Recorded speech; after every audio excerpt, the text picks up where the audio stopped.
Todo empezó con una llamada equivocada. O al menos eso creí. Era viernes por la noche y Sergio, mi marido, había salido con unos compañeros del trabajo a cenar por su éxito con el cliente alemán, según él, un logro que merecía una buena botella de vino. Yo me quedé en casa, con Lucas ya dormido, viendo una serie que ni me interesaba, solo por llenar el silencio. El teléfono fijo sonó. Y eso ya fue raro. ¿Quién llama al fijo en 2025? Hola. Dije, bajando la voz para no despertar al niño. Hubo un segundo de silencio. Y luego una voz masculina, relajada, casi íntima. ¿Ya has salido? Estoy en la habitación 312. La llave está en recepción, a tu nombre, como siempre. Me quedé congelada. ¿Perdón? Pregunté, casi sin aire. La voz dudó, solo un instante. Luego soltó una risa nerviosa. Ah, mierda. No eres. Hostia, lo siento, creo que me he equivocado de número. Y colgó. Podría haberlo dejado ahí. Podría haberlo tomado como una anécdota curiosa y seguir con mi serie. Pero no lo hice. Algo en su tono, en la seguridad de sus palabras, me dejó una inquietud pegada en la piel. Como siempre, había dicho. ¿Habitación 312? No soy celosa. Nunca lo fui. Pero no hacía falta hacerlo para notar que algo no encajaba. Fui a la cocina, me serví una copa de vino blanco que ya no estaba frío, y me quedé apoyada en la encimera mirando la nada. No iba a hacer una escena. Ni siquiera estaba segura de que sospechaba. Pero esa llamada había removido algo que llevaba tiempo enterrado. Sergio llegó a las 12:30. No traía la típica alegría de quien ha bebido de más. Venía como si lo hubieran drenado por dentro. Me saludó con un beso en la frente, como un padre distraído, y fue directo al baño. Lo escuché vomitar. Algo no iba bien. Al día siguiente hice algo que no me enorgullece, llamé al número desde el que me habían marcado. Desconocido, claro. No daba tono. Pero ya me había sembrado la semilla de la duda. Así empezó todo. No con un mensaje. No con una foto comprometedora. Empezó con una frase dicha a otra mujer. Con un error. Con una coincidencia. O con una señal. Y lo que vino después fue otra historia. Pero antes de llegar ahí, te tengo que contar quién soy. Porque a lo mejor crees que soy la típica mujer insatisfecha buscando excusas para lo que hice después. Y puede que tengas razón. O puede que no me importe lo que pienses. Mi nombre es Laura, tengo 37 años, vivo en Valencia, y hace un mes me acosté con un hombre que no era mi marido. No fue por amor. No fue venganza. Fue algo más feo y más simple. Fue por sentirme vista. Deseada. Por recuperar una parte de mí que no sabía que había perdido. Y esto es lo que pasó. Lo que más me cuesta recordar no es el momento en que Sergio se enteró, sino todo lo que lo rodeó, lo que no dijo, lo que no preguntó, lo que sospechó sin saber cómo enfrentarlo. Yo no lo descubrí entrando en casa con rabia, ni con lágrimas, ni gritando nombres. Fue todo lo contrario. Su forma de averiguarlo fue tan silenciosa que casi me hizo pensar que me lo merecía más. Que la vergüenza no venía de haber fallado, sino de haber sido descubierta por alguien que no necesitó arruinarlo todo para mostrarme que ya sabía la verdad. Cuando Sergio me miró aquella tarde desde la cocina, mientras preparaba un café, su expresión ya no era la de alguien que dudaba. Era la de alguien que sabía algo que no estaba listo para decir, y que prefería jugar conmigo un rato más antes de ponerlo sobre la mesa. Me dijo que había pedido el lunes libre en el trabajo, que le apetecía pasar el día conmigo, solo los dos, sin plan, sin niño, sin compromisos. Esa frase, que en cualquier otra etapa de nuestro matrimonio me habría ilusionado, me cayó como una trampa. Le dije que sí, con una sonrisa seca, porque no tenía argumentos para negarme y porque, por dentro, el miedo ya me había agarrado del pecho. Sabía que no era normal. Que Sergio no improvisaba. Que él no se regalaba días libres porque sí. Algo pasaba. La noche anterior había estado con Álvaro. Fue la tercera vez.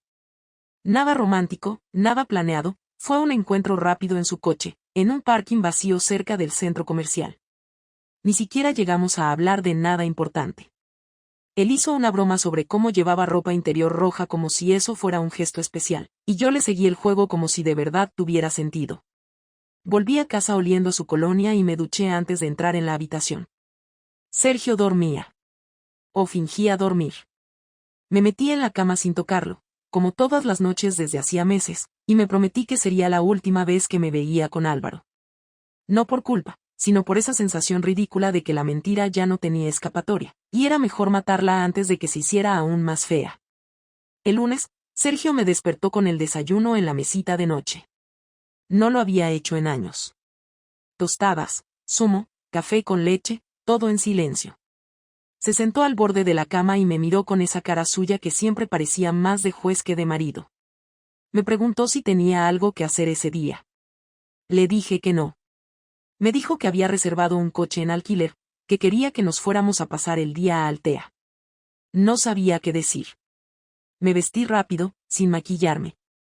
Durante todo el trayecto en carretera apenas hablamos. Él puso música instrumental. Como si no quisiera que las letras le estorbaran los pensamientos. Paramos a comer en un sitio frente al mar. Comimos en una terraza medio vacía, bajo una sombrilla que daba más sombra de la necesaria. En un momento, mientras él cortaba su pescado con calma, me preguntó, ¿tú crees que los errores se perdonan? Yo lo miré fijamente, sin responder. Después de unos segundos me atreví a decirle que depende del error. Sergio bajó el tenedor. Me sostuvo la mirada. ¿Y tú cuál cometiste? Esa frase, lanzada con frialdad quirúrgica, me dejó sin palabras. No lo había formulado como una acusación, ni como una suposición. Fue una confirmación. Ya lo sabía. Lo supe por su tono. Lo supe por su mirada. No me preguntaba si había pasado algo. Me preguntaba por el tipo de traición. Intenté respirar hondo, pero el aire me salía torpe. Empecé con lo primero que me vino a la cabeza. No fue algo planeado, dije.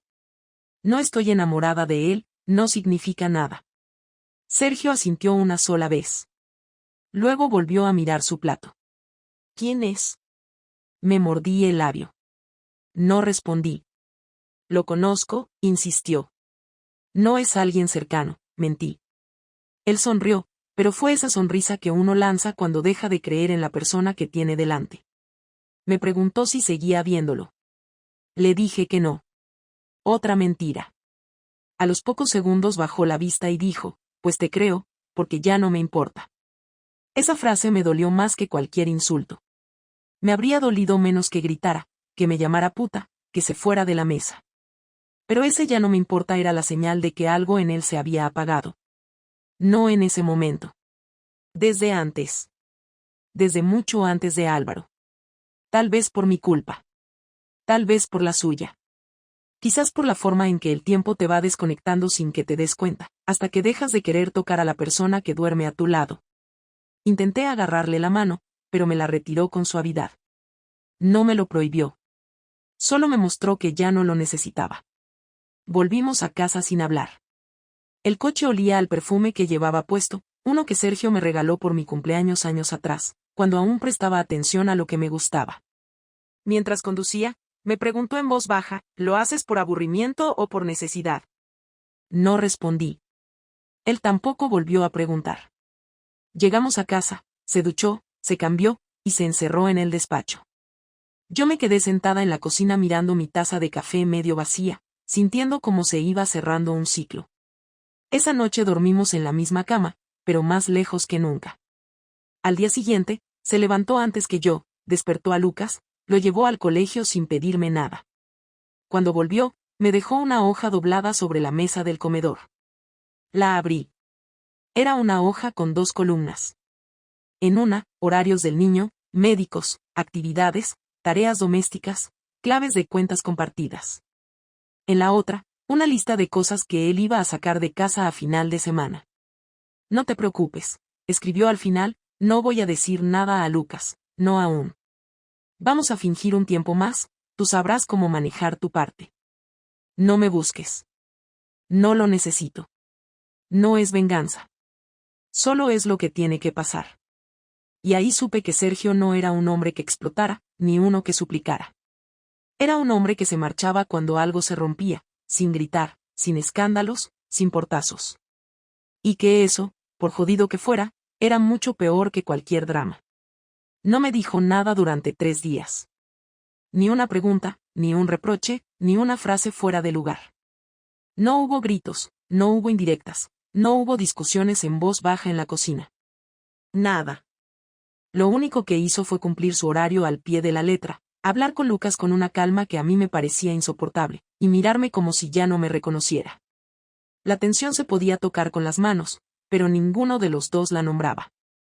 Yo esperaba una explosión, una escena, algo que nos quitara ese silencio de encima, pero Sergio se limitaba a vivir conmigo como si ya no fuéramos pareja.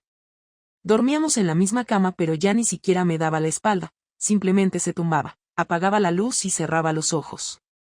Durante esos días empecé a dudar de lo que había pasado. ¿De verdad me había descubierto del todo o simplemente sospechaba? Tal vez quería ver hasta dónde llegaba mi mentira.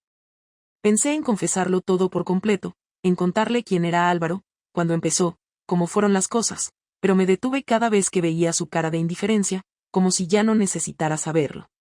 Y la verdad es que eso me desesperaba, porque si me hubiera gritado, si me hubiera insultado, me habría sentido menos miserable que sintiéndome ignorada. Fue un miércoles por la noche, después de cenar, cuando Sergio me lo puso todo delante. Había recogido los platos sin pedírselo, como siempre, pero esta vez se quedó parado en el fregadero. No dijo nada al principio, solo estuvo unos segundos con las manos bajo el agua caliente, y luego, sin girarse, dijo en voz baja, «Siéntate en el salón, por favor, necesito hablar contigo». Lo hizo sin tono amenazante, sin drama, como quien va a explicar una decisión laboral. Me senté, con el estómago encogido, y esperé. Tardó un minuto más en aparecer con una carpeta en la mano. Me la puso delante. No la abrí. La miré, esperando que hablara primero. No quería hacer esto, empezó. Prefería no tener que llegar a este punto, pero tú no hablaste, y yo sí necesito entender algunas cosas antes de irme del todo. Ahí supe que ya había tomado una decisión. Ya no era una sospecha. Ya no era una fase. Era el principio del final. Me quedé quieta. Ni siquiera lloraba. No podía. El miedo me había dejado inmóvil. No me interesa saber con quién fue, ya no, continuó. Pero sí quiero saber por qué. Porque a mí no me faltó el respeto. No te grité. No te empujé. No te traté como si fueras menos. Siempre intenté estar ahí cuando lo pediste, y cuando no lo pedías también. Nunca me fui. Nunca te traicioné. Nunca me escondí. Me miró fijamente. Yo bajé los ojos. ¿Qué más necesitabas que no te di?, preguntó. Intenté decir algo, pero no encontré las palabras. No porque no las tuviera, sino porque ninguna me parecía suficiente. Al final, solté, no era por ti. Era por mí. Y aunque fue la verdad, sonó tan cobarde como si hubiera mentido otra vez. Sergio soltó una risa seca, una que nunca le había escuchado. Esa frase debería estar en un libro de excusas, dijo.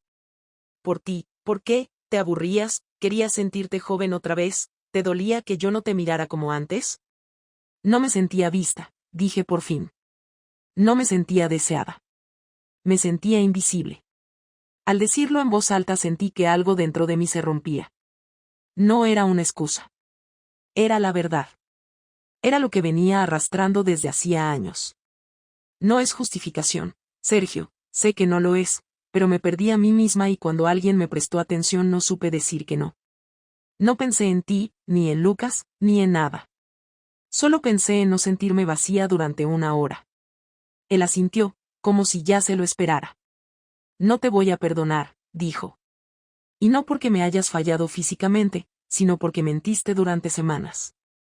Me mirabas a los ojos después de estar con otro. Volvías a casa y fingías. Me diste besos con otra historia en la boca.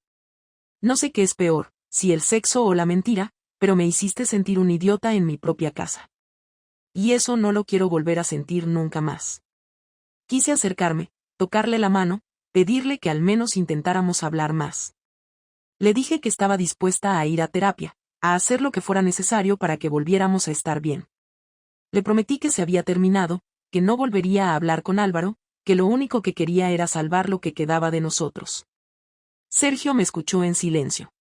Y cuando terminé, solo dijo: «Llegas tarde, Laura. No se puede salvar algo que tú misma te encargaste de romper». No fue un error. Fue una decisión. Varias. Y todas las tomaste sola. Volvió a tomar la carpeta y esta vez la abrió. Aquí están los papeles. Separación de bienes, custodia compartida, calendario de visitas, gastos del niño. Lo tengo todo listo para presentar. No quiero guerra. No quiero pelear por el piso ni por las cosas. Quiero irme limpio. Quiero que Lucas tenga a sus padres tranquilos. Y quiero empezar de cero. Sin ti. Me quedé mirando los papeles. Todo estaba allí. Frío. Jurídico. Preciso. Pensé que iba a llorar.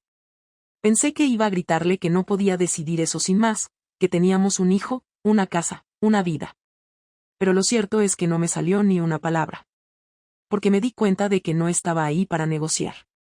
Estaba ahí para comunicar una sentencia. Y lo peor era que yo la había firmado antes de que él escribiera. Esa noche dormimos bajo el mismo techo por última vez. No me abrazó. No me habló. Al día siguiente, antes de que Lucas se despertara, ya se había ido. Dejó las llaves en la mesa del salón. Ninguna nota. Ningún mensaje. Solo silencio. La venganza de Sergio no fue inmediata ni ruidosa, y eso fue lo que más me descolocó, porque yo esperaba algo torpe, algo impulsivo, algún movimiento hecho desde la rabia que me permitiera señalarlo como el malo de la historia, pero lo que hizo fue mucho más calculado, más frío y, precisamente por eso, más devastador. Empezó con pequeños detalles que al principio no entendí, gestos que parecían simples ajustes prácticos de alguien que se estaba reorganizando tras una separación, pero que con el paso de los días se fueron encajando como piezas de un plan que yo no había visto venir.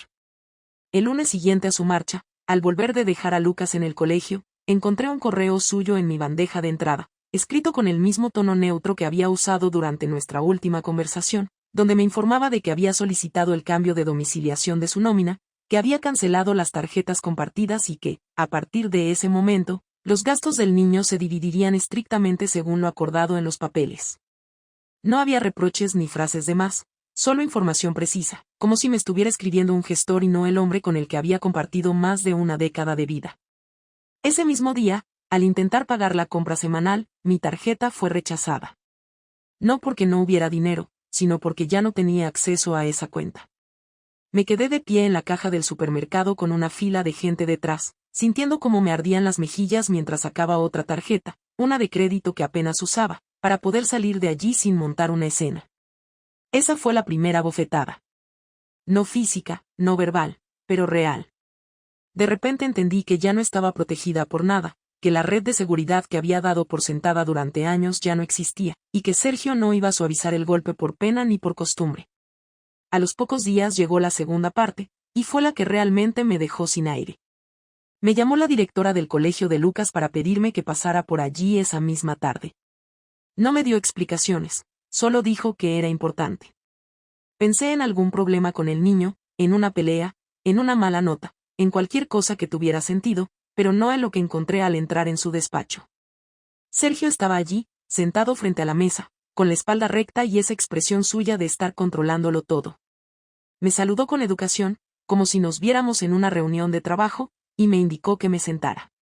La directora empezó a hablar de la nueva organización familiar, de la necesidad de que el colegio tuviera constancia formal de la custodia compartida, de los días que Lucas estaría con cada uno, de quién podía recogerlo y quién no. Yo la miraba sin entender por qué todo aquello se estaba haciendo de esa manera, sin previo aviso, sin una conversación antes. Fue entonces cuando Sergio intervino y dijo, con absoluta tranquilidad, que había solicitado el cambio esa misma mañana, que ya había entregado la documentación necesaria y que solo faltaba mi firma para dejarlo cerrado. Me quedé muda. No porque no supiera que eso iba a pasar, sino porque no esperaba que lo hiciera así, delante de terceros, obligándome a reaccionar en un espacio donde no podía romperme ni levantar la voz. Firmé.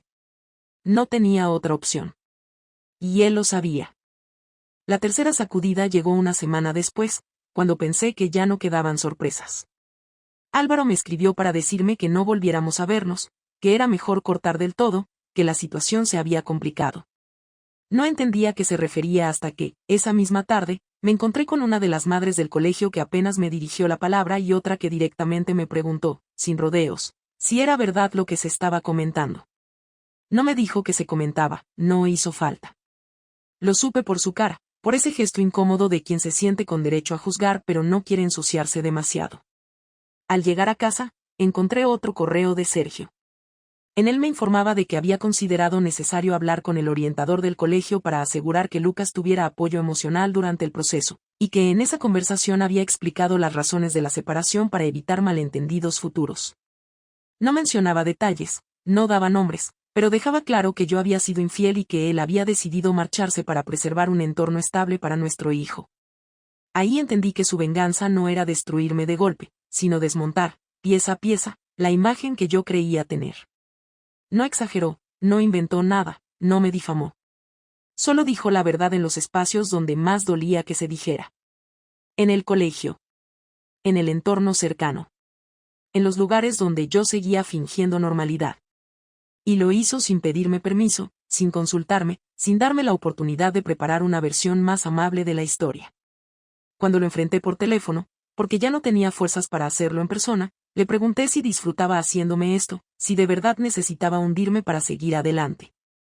Se quedó en silencio unos segundos antes de responder, y cuando lo hizo su voz no tenía rabia, solo cansancio. No te estoy hundiendo, Laura. Estoy poniendo las cosas en su sitio. Tú decidiste vivir una doble vida, yo he decidido no cargar con las consecuencias de tus decisiones. No te estoy castigando. Estoy cerrando. Colgué sin responder. Me senté en el sofá y lloré como no lo había hecho en todo el proceso, no por amor, no por arrepentimiento puro, sino por la humillación seca de entender que la venganza más efectiva no siempre es la más ruidosa, sino la que te deja sola con tus propios actos, sin nadie a quien culpar. Sergio no me gritó, no me persiguió, no me pidió explicaciones eternas. Me quitó el suelo bajo los pies y siguió caminando, dejándome allí, de pie, teniendo que aprender a sostenerme sola. Y esa fue la parte que más me dolió, porque por primera vez no pude convencerme de que yo era solo una víctima de las circunstancias. Por primera vez entendí que había provocado exactamente el tipo de respuesta que él sabía manejar mejor. La fría. La organizada. La definitiva. Volvimos a hablar un mes después de todo. No fue casual, tampoco fue algo que se sintiera natural. Fue necesario. Sergio me escribió un mensaje corto, directo, sin rodeos, en el que me decía que necesitábamos sentarnos a hablar sobre Lucas, sobre las próximas vacaciones y sobre cómo íbamos a manejar las celebraciones familiares. El tono del mensaje era tan neutro como el de un correo laboral. Me propuso que nos viéramos en una cafetería cerca del trabajo, un sitio donde sabíamos que nadie nos conocía y donde el ruido de fondo haría que no se notara si en algún momento uno de los dos alzaba la voz. Acepté, no porque pensara que podíamos arreglar algo, sino porque me sentía en deuda.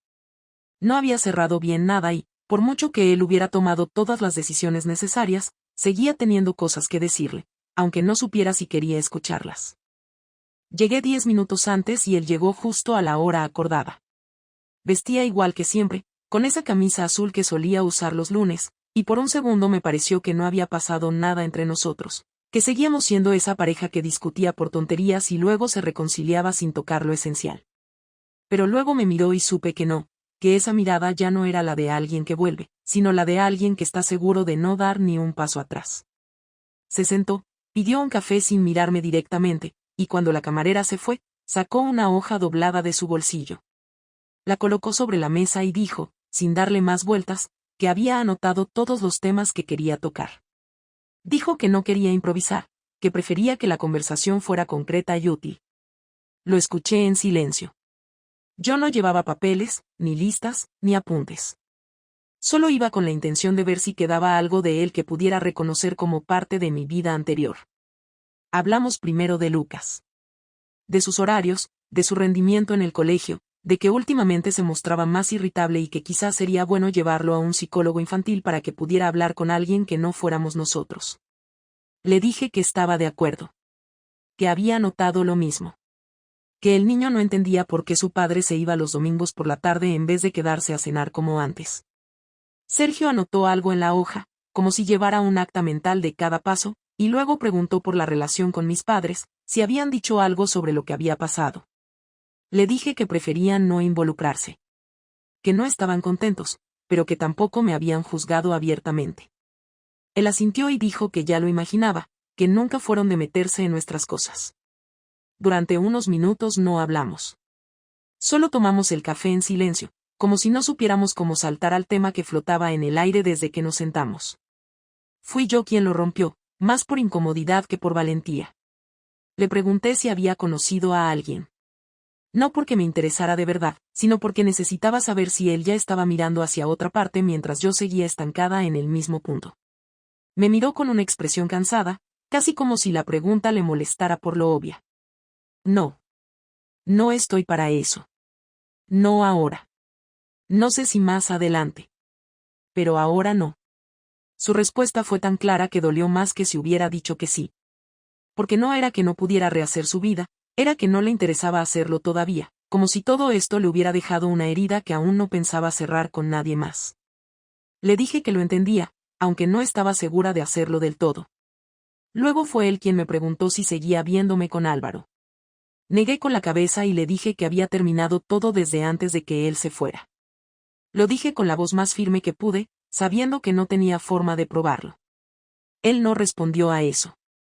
Solo tomó un sorbo más de café y guardó la hoja en el bolsillo. Luego me miró directamente y me dijo, no vine aquí para culparte otra vez. Ya no tengo energía para eso. Solo quiero que esta etapa quede clara. Que sepamos cómo manejarnos sin hacernos más daño. No quiero seguir castigándote, ni quiero que tú sigas esperando que lo haga. Solo quiero que entiendas que ya está. Que esto se acabó. No supe cómo reaccionar a eso. Parte de mí seguía esperando un giro, un cambio, alguna frase que dejara una puerta entreabierta. Pero lo que me dijo fue definitivo. No desde el odio. No desde la rabia. Desde la decisión. Desde el cansancio. Desde la necesidad de cerrar. Le pregunté si me odiaba. Me miró con cierta incredulidad. No te odio. Ni siquiera estoy seguro de poder odiarte. No me deseo. Me decepcionaste, sí. Me doliste. Me hiciste sentir como un estúpido. Pero no te odio. Solo me alejé. Porque me quiero lo suficiente como para no seguir en un lugar donde ya no me eligen. Me mordí el labio para no llorar en ese momento. No quería hacerlo delante de él. No por orgullo, sino porque sabía que no servía de nada. Ya había llorado suficiente cuando no estaba. Ya había tenido tiempo de sobra para arrepentirme sola. Le pedí disculpas. No como un intento de reconciliación, sino como una necesidad de decir en voz alta que sabía lo que había hecho. Él no respondió con un te perdono. Solo asintió, como quien escucha algo que ya no cambia nada. Pagó la cuenta sin consultarme, como hacía siempre, y se puso de pie. Antes de irse me dijo una última cosa. No quiero que Lucas crezca odiándote. No voy a hablarle mal de ti. Pero tampoco voy a mentirle. Si algún día pregunta, le diré la verdad, sin detalles, sin drama. Le diré que las cosas se rompieron porque las decisiones importan. Porque lo que uno hace tiene consecuencias. Y que su madre y yo fuimos adultos, pero no siempre fuimos valientes. Y se fue. Caminó hacia la puerta con las manos en los bolsillos, sin mirar atrás, y yo me quedé sentada ahí, sola con el café frío, con la taza vacía y con una certeza que me dolía más que cualquier reproche. No iba a volver. No como pareja. No como posibilidad. No como esperanza. Desde aquella última conversación, han pasado 3 meses.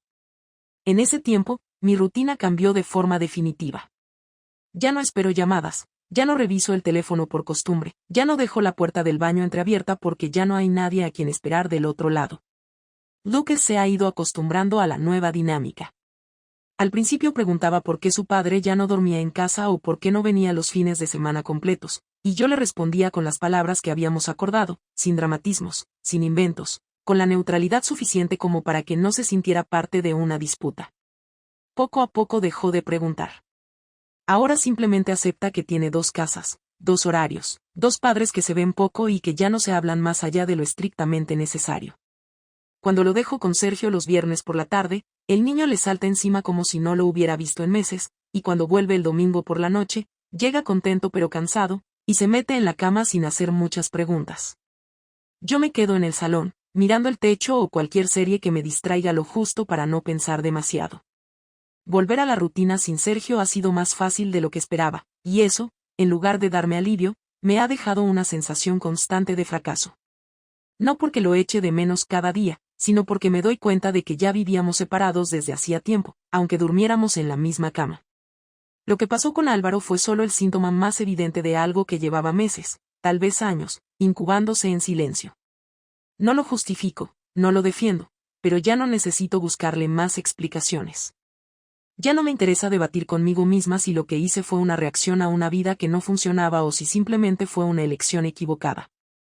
Fue lo que fue, y ahora vivo con ello sin intentar suavizarlo. He pensado mucho en si lo volvería a hacer, si me arrepiento de haber conocido a Álvaro, si cambiaría algo si pudiera retroceder. La respuesta es sí, lo cambiaría. No porque haya sido la causa directa del final de mi matrimonio, porque eso ya estaba dañado, pero sí porque no me gusta la versión de mí que salió de todo esto. Me convertí en alguien que mentía cada día, que se movía con miedo, que evitaba la mirada de su hijo, que se duchaba por la noche sintiendo que escondía algo sucio, y no por el acto físico, sino por la deslealtad emocional de fingir que todo seguía igual cuando ya nada lo estaba. Me alejé de mí misma más que de Sergio. Y recuperarme me está costando más que la separación en sí. He vuelto a trabajar más horas. He pedido nuevos proyectos. Me quedo más tiempo delante del ordenador porque es lo único que no me exige respuestas emocionales. Las amigas que aún me hablan lo hacen con cautela, como si no supieran si tienen permiso para preguntarme cómo estoy. Algunas dejaron de llamarme, otras me ofrecen apoyo con un tono condescendiente que me resulta molesto. La única persona que me habla como antes es Clara, mi hermana, que me dijo una noche que todos cometemos errores, pero que no todos los reconocemos de frente. Que lo que me pasa no es irreparable, pero que tampoco es algo que se cure rápido. Que si quiero reconstruir algo, primero tengo que dejar de justificar lo que pasó y empezar a entender por qué lo permití. No he vuelto a hablar con Álvaro. Después de su mensaje no hubo más contacto. No lo he bloqueado, pero tampoco lo he buscado. Lo evito cuando paso cerca del lugar donde solíamos vernos. Me aseguro de no coincidir con él en los eventos del colegio. No porque me lo haya pedido nadie, sino porque no quiero que Lucas lo vea y me pregunte quién es. No quiero tener que inventar una historia para justificar la presencia de alguien que ya no debería tener ningún papel en mi vida.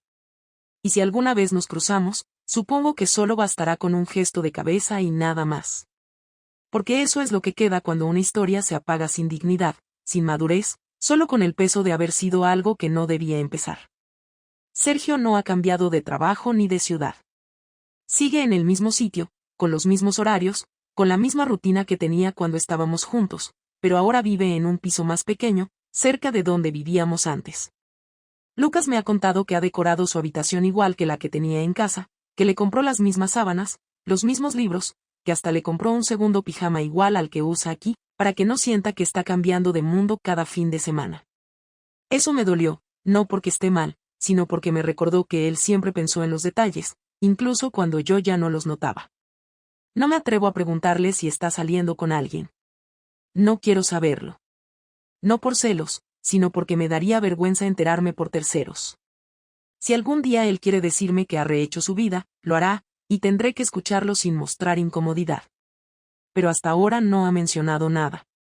Y creo que prefiere mantener esa parte de su vida lejos de mí, igual que yo mantengo la mía lejos de él.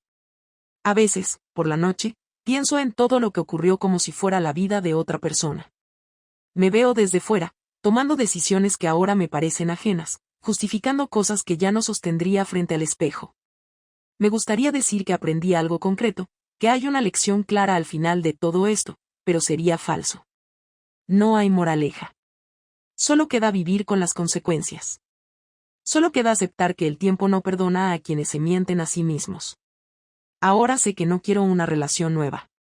No por miedo, sino porque necesito estar sola, entender quién soy fuera de una pareja, fuera del rol de madre, fuera de cualquier estructura que me exija complacer a alguien. No quiero empezar otra historia sin haber cerrado del todo la anterior dentro de mí. Sergio cerró la suya cuando firmó los papeles. Yo sigo trabajando en eso cada día. No con lágrimas, no con arrepentimiento constante, sino con una calma tensa que me recuerda que ya no hay vuelta atrás. Y así termina esta parte de mi vida. No con un final feliz, tampoco con una tragedia.